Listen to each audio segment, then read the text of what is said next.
1987, private investigator Daniel Morgan is found dead with an axe buried in his head. Nearly 25 years later, Daniel's brother Alistair shows us the spot where it happened, the most notorious unsolved murder case of the British Metropolitan Police. But this cold case may be key to unraveling Britain's phone hacking scandal. To me, this is the darkest corner of the cupboard, if you like. And anybody who seriously wants to clear this up, which our government says they want to do, we've heard lots and lots of promises and undertakings on that. Well, I say if you don't look into this corner of the pigsty, for want of a better word, then you are not going to clean the place out, you know. The main suspect in the murder was this man, Jonathan Rees, Daniel's business partner, private investigator for, among others, the News of the World. One of his contacts at the paper, Alex Marunchak, then deputy editor.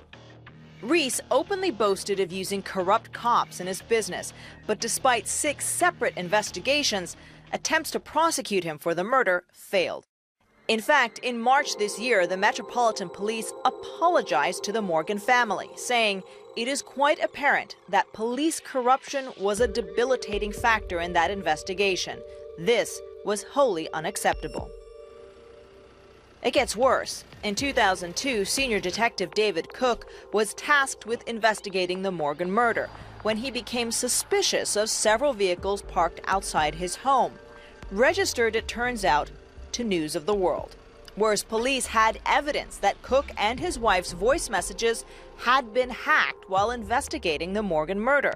Police confronted News of the World's editor at the time, Rebecca Brooks, naming Alex Marunchak as the one responsible. David Cook's lawyer says the paper gave no explanation and the matter was dropped. It's like a novel. I mean, you couldn't write better fiction. That you have a large corporation in charge of media and the largest police force in England seemingly working alongside to stop the investigation of a murder or to affect the investigation of a murder.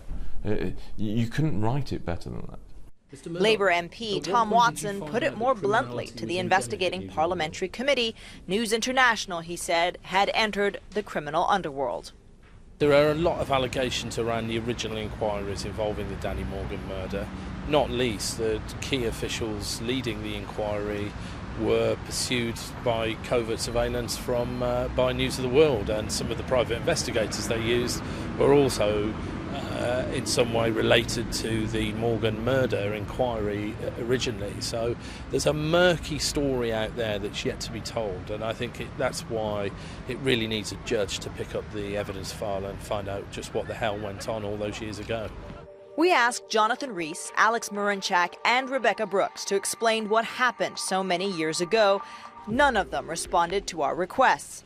The darkest corner of the phone hacking scandal remains a mystery. Atika Schubert, CNN, London.